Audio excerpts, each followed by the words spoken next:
Hi friends, नमस्कार। मैं हूं आपका दोस्त Sanjay Kumar Singh. SK solution Bihar channel में आपका स्वागत है। आज इस वीडियो के माध्यम से हम बात करने वाले हैं कि कैसे आप घर बैठे अपने मोबाइल में, अपने लैपटॉप में, अपने कंप्यूटर में, आपके पास जो भी साधन है, आप अपना ई श्रम कार्ड स्वयं बना सकते हैं, उसे डाउनलोड कर सकते हैं, उसे प्रिंट करा सकते हैं। ये वीडियो देखने के बाद आपको कहीं जाने की ज़रूरत नहीं है। आप स्वयं इसका अनुसरण करके अपना ई श्रम कार्ड बना सकते हैं, अपने परिजनों का बना सकते हैं, अपने दोस्तों का बना सकते हैं। सबसे पहले आप जानिए कि ई श्रम कार्ड के लिए आप योग्य हैं या नहीं है। तो इसमें बात सीधी सीधी आप समझ सकते हैं।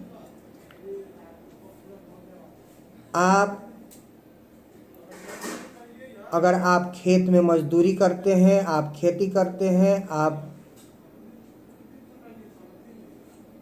भवन निर्माण में मजदूरी करते हैं, आप ट्रक चालक हैं, ड्राइवर हैं, खलासी हैं, आप सिलाई सेंटर चलाते हैं, आप कोचिंग सेंटर चलाते हैं, आप होम ट्यूटर का काम करते हैं, आप किराना का दुकान खोले हुए हैं, आपका ऑनलाइन का दुकान है, या आप डेयरी फार्मिंग करते हैं, आप पशुपालन करके अपना जीविकोपार्जन करते हैं, दूध बेचते हैं, कुछ भी करते हैं, आप इसके श्रेणी में हैं। सरकार द्वारा एक 379 प्रकार के कार्यों का एक लिस्ट जारी किया गया है। अगर उसमें से आप कुछ भी करते हैं तो आप इसके योग्य हैं। और उसकी सूची देखने के लिए मैं अपने वीडियो के डिस्क्रिप्शन में लिंक भेज दूंगा। आप उसमें से सूची देख सकते हैं, आप कौन सा काम करते हैं, या फिर ई श्रम के पोर्टल में भी इसकी सूची का लिंक उपलब्ध है, आप वहां से भी सूची देख सकते हैं। ध्यान रहे कि अगर आप का ईपीएफ अकाउंट है, अगर आपका ईपीएफ कटता है या फिर आप इनकम टैक्स रिटर्न भरते हैं, तो आप इसके लिए योग्य नहीं हैं, क्योंकि तब आप असंगठित क्षेत्र के कामगार में काउंट नहीं होते हैं। ये जानने के बाद कि आपका काम जो है उस सूची में है, आप अपना ई श्रम कार्ड अपने घर बैठे अपने मोबाइल से बना सकते हैं, उसे डाउनलोड कर सकते हैं। इसका पूरा वीडियो देखें, उसका अनुसरण करें। वीडियो पसंद आए तो वीडियो को लाइक, कमेंट, शेयर एवं चैनल को सब्सक्राइब अवश्य करें। तो आइए चलते हैं प्रोसेस टू प्रोसेस पूरा ई श्रम कार्ड। सबसे पहले आपके मोबाइल में, आपके कंप्यूटर में, लैपटॉप में जो भी ब्राउज़र उपलब्ध है उसमें हम सर्च करेंगे। जैसे हम गूगल में सर्च कर रहे हैं, हमें लिखना है, सर्च करना है रजिस्टर ई श्रम कार्ड के लिए registerisram.gov.in। जैसे ही आप रजिस्टर टाइप करेंगे, आपके नीचे कुछ ऑप्शंस दिखाई दे रहे हैं जिसमें आप देख पा रहे हैं रजिस्टर ई श्रम कार्ड। उसे क्लिक करेंगे।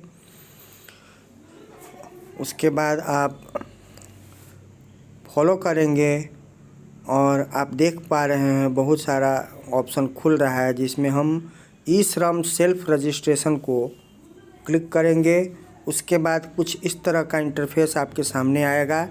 जिसमें आपको आधार से लिंक मोबाइल नंबर यदि है तो उसमें हम डालेंगे, अपना मोबाइल नंबर टाइप करेंगे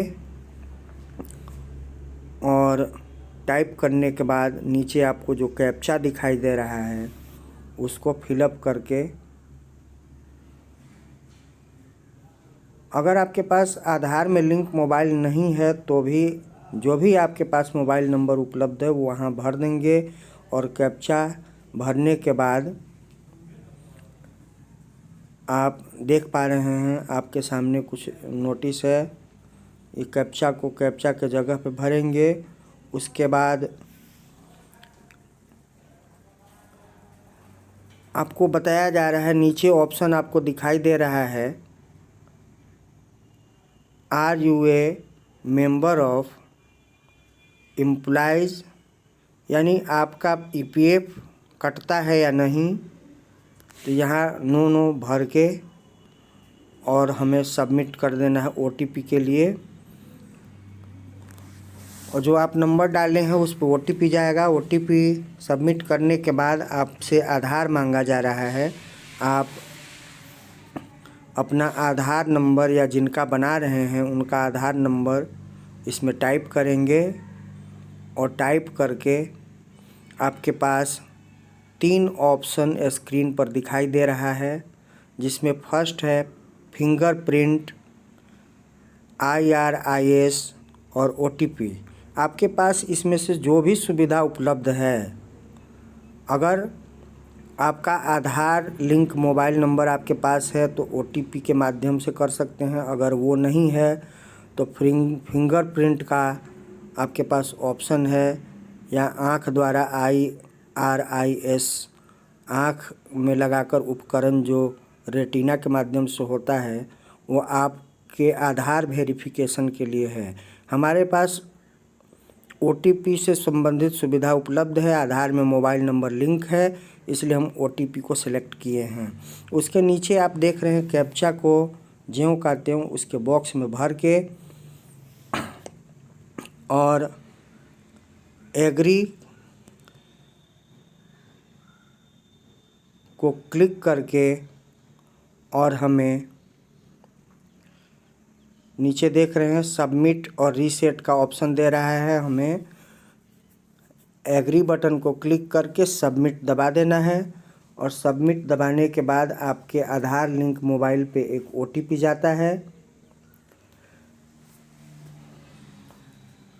OTP प्राप्त होते ही आप OTP के बॉक्स में OTP को भरकर और वैलिडेट नीचे आपको दिखाई दे रहा है, वैलिडेट बटन को क्लिक करना है।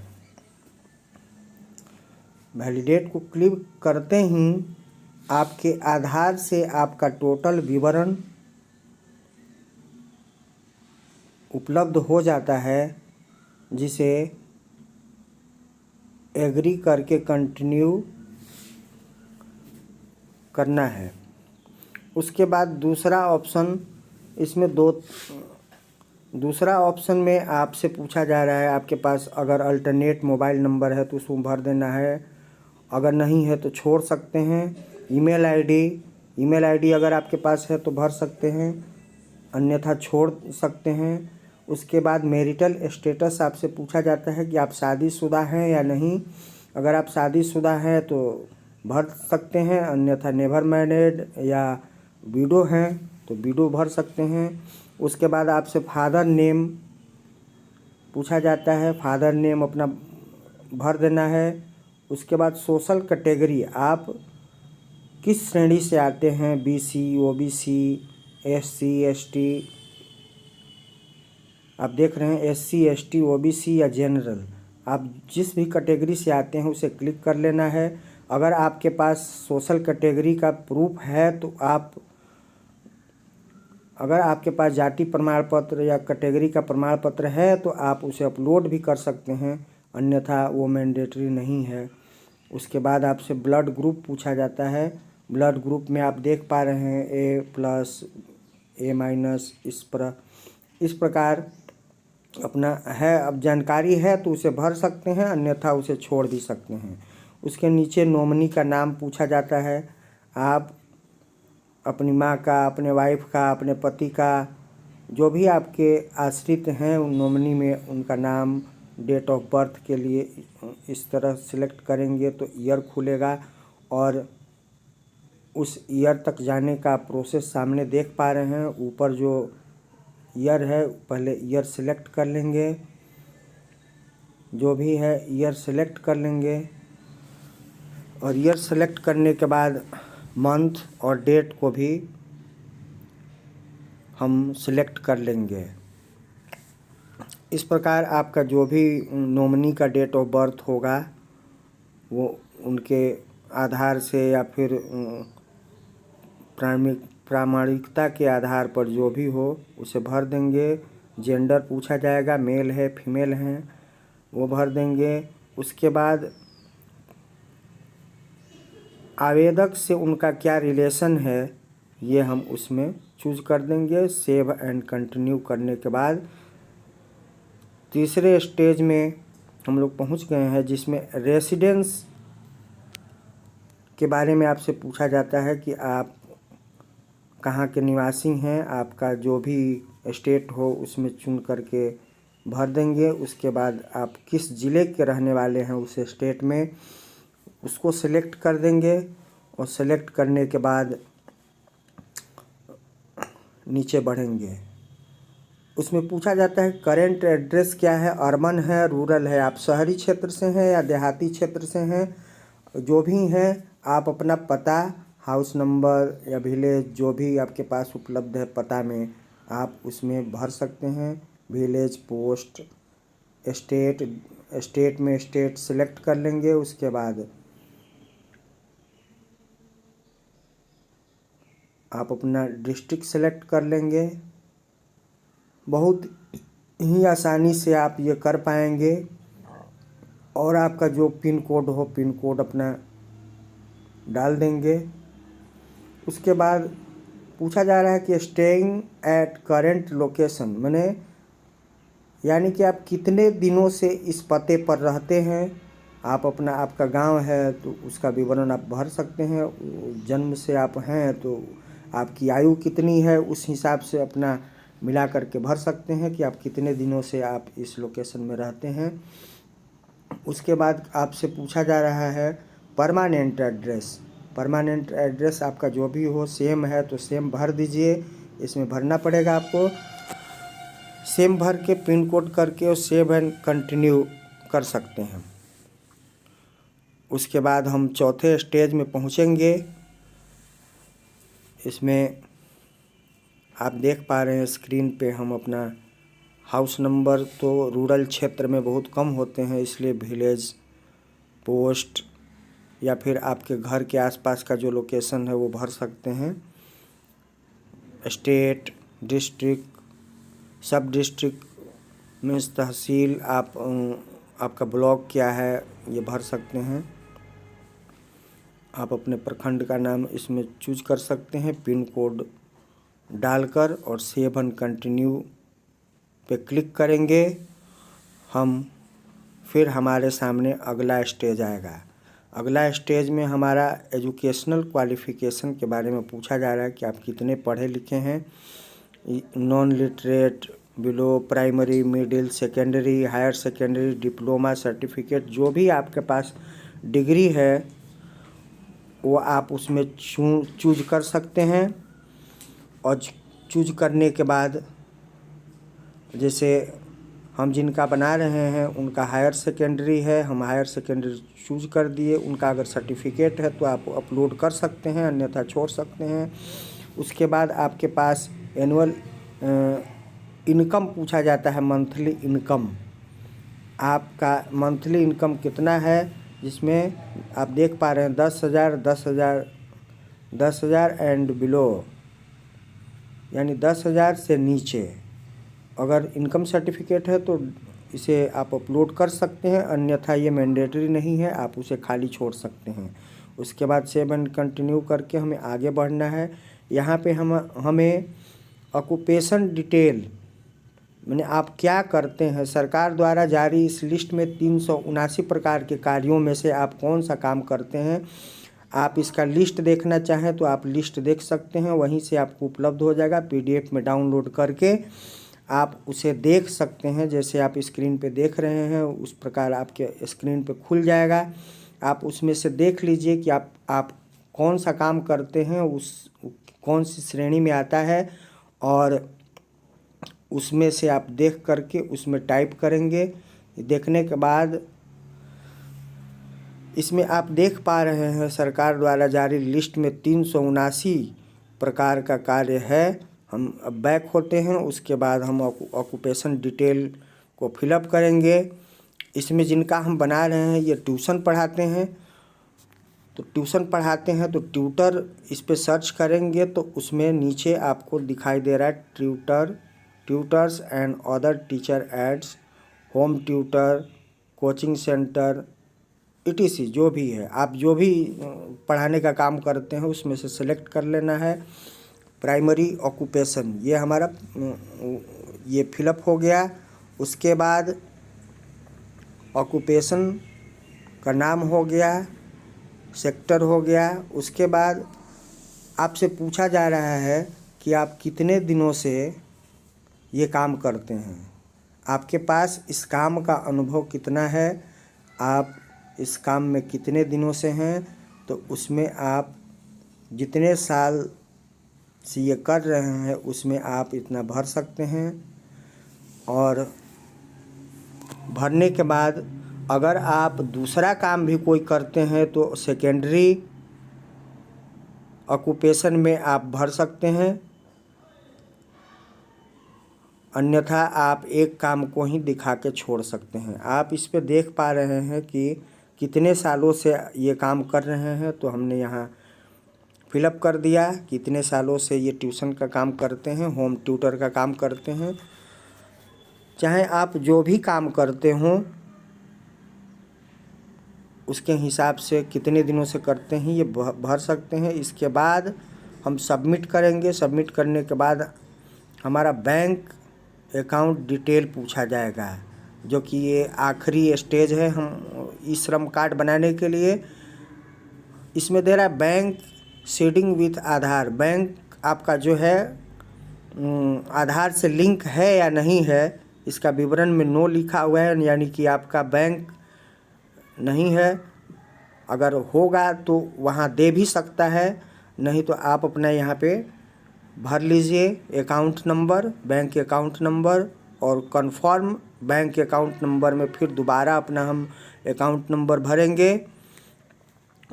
और दोबारा अकाउंट नंबर भरने के बाद IFSC अकाउंट होल्डर नेम, आपके बैंक में आपका क्या नाम है या फिर बैंक खाते में आपका क्या नाम है, वो अपना नाम भर देंगे, किस नाम से खाता है, अकाउंट होल्डर नेम में अपना भर देंगे। उसके बाद IFSC कोड डालेंगे।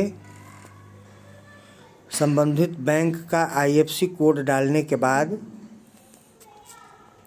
वहाँ सर्च का एक ऑप्शन सामने दिखाई दे रहा है आपको। IFSC कोड को जैसे ही सर्च करेंगे, आप किस बैंक का है, ब्रांच का है, वो सामने आ जाएगा लिखा हुआ। अगर उसमें किसी तरह का संशोधन की आवश्यकता है तो उसमें कर सकते हैं आप। और उसके बाद सेव एंड कंटिन्यू क्लिक करना है। उसमें हम यहाँ फिलअप कर दिए। फिलअप करने के बाद सेव एंड कंटिन्यू करने के बाद आपके सामने सारा प्रोसेस पूरा हो गया।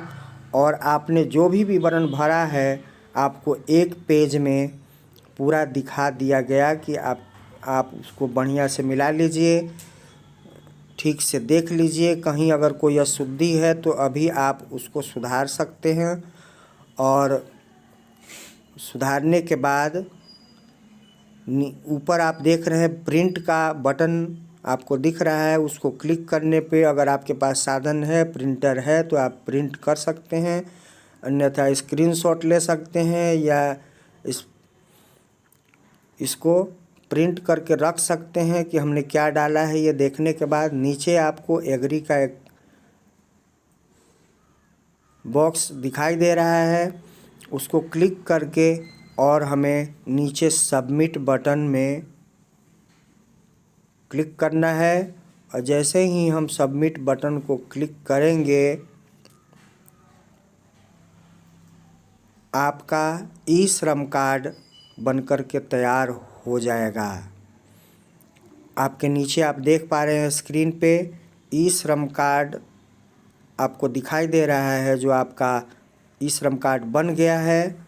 और ऊपर में आप देख पा रहे हैं कि download UAN card. UAN card download करके आप अपने फाइल में रख सकते हैं। जैसे हम अभी डाउनलोड क्लिक किए हैं, डाउनलोड हो रहा है और डाउनलोड होने के बाद पुनः एक बार खुल गया, यानी डाउनलोड हो गया। अब इसे आप चाहें तो आप किसी के व्हाट्सएप पे, किसी के कहीं भी आप सेंड कर सकते हैं या सेव करके रख सकते हैं, या इसे रखने के बाद कहीं से प्रिंट करा कर भी रख सकते हैं। तो आइए साथियों, वीडियो अच्छा लगा तो सब्सक्राइब अवश्य करेंगे।